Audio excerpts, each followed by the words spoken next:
So the OnePlus 5T introduced a taller display and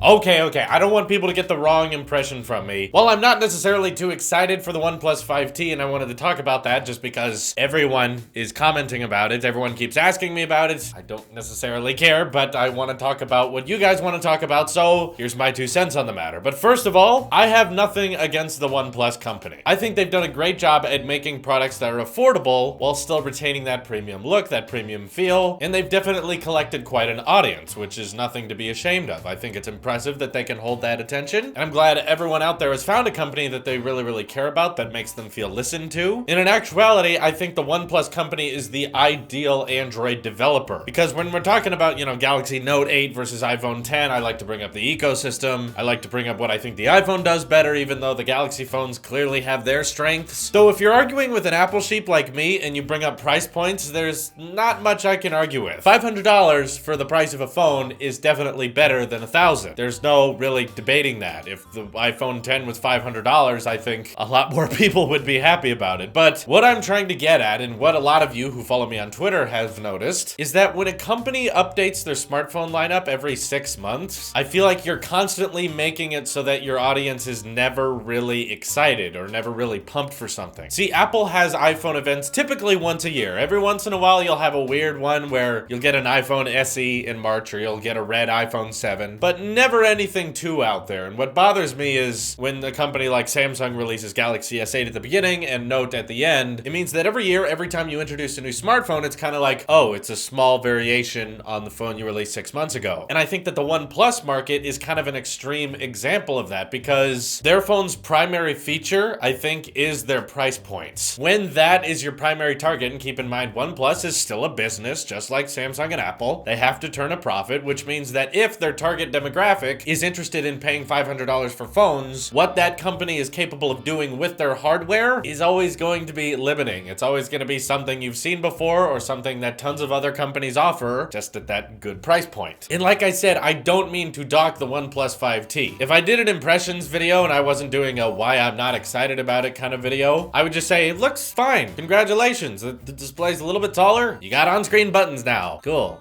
All right, but the fingerprint reader on the back is just like everyone else. They actually made some enhancements with their dual camera. Now, both lenses have the same focal length. Both of them have the same aperture. So what does... Wait, why did you remove that? One lens has a bigger sensor than the other lens, but both lenses have the same focal length and the same aperture. So what...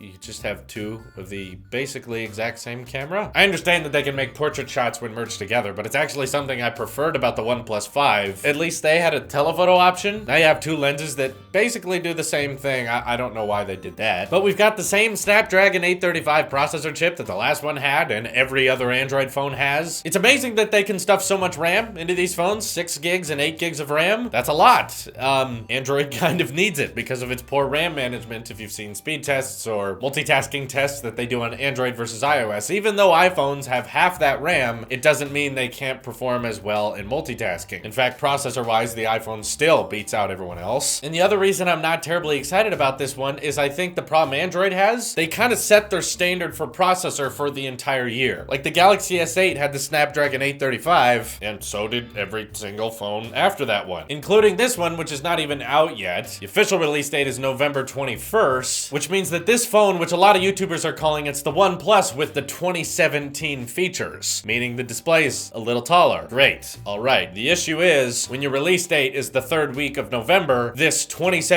phone is only going to be in 2017 for 5 weeks. We're already moving into 2018, and if you didn't know, it's already rumored that the Galaxy S9 is going to be the first Android phone with the Snapdragon 845 or 840. We don't officially know what it's called yet. It will be faster, which means that this phone, while standard in terms of specs and features with all the other phones this year, is really only going to shine with its very low price point for a couple months, and then it's going to start competing with the 2018 smartphone lineup. And a lot of people were asking me about how I felt about the face face unlock feature that they unveiled. If you didn't know, I actually watched this keynote live, and first of all, I have to say that OnePlus is not great at keynotes. They were unveiling one thing. They were unveiling a single product, and it took them 40 minutes to get to that. See, Apple may take their time in keynotes, but it's because they're unveiling all these different things. When Apple has a keynote, they're unveiling a new watch, a new phone, a new series of iPhones and accessories for those iPhones, and new changes they're making to their Apple stores. Like, they have tons of things to talk about. OnePlus just love talking about how great they are and how their customers love them. And it's like, yeah, your customers are watching this. We're waiting for the next product. But anyway, they even mentioned in that keynote that the face unlock feature on the OnePlus 5T is not secure enough to be used by third-party apps, which means that you can't secure passwords with your face. You can't do like any kind of online banking with your face. It's essentially the same face unlock features we've had on the Galaxy S8, which means that it's very easy to trick. And you've noticed when people get the iPhone 10, they try to trick Face ID. They try to see how well it works. When people get the OnePlus 5T, they're just like, wow, this is so fast. And then they never try to test it with anything. The 5T is collecting like 100 points of infrared data off your face, while as your iPhone 10 is collecting 30,000. That's why it can do all these other things. That's why you can use it in other apps. So it's nice, and I understand why YouTubers like the idea that your phone can unlock in an instant. There's no lock screen, in fact. There's no animation. If you have that face authentication on, it will literally just open like that, which is kind of like saying goodbye to the lock screen. So if you like that, that's great. I'm happy for you. If you're a fan of OnePlus, I think this phone will be good for you. But for all the people asking about my opinions on the 5T, my overall response is it's not that exciting when you do 2 smartphone releases a year, because every single release is only going to be a slight variation on the one before it. And I just don't think they changed very much. I think the display got taller, and for some reason that was considered more immersive, even though it's like 1/4 of an inch further on the top and bottom. Other than that,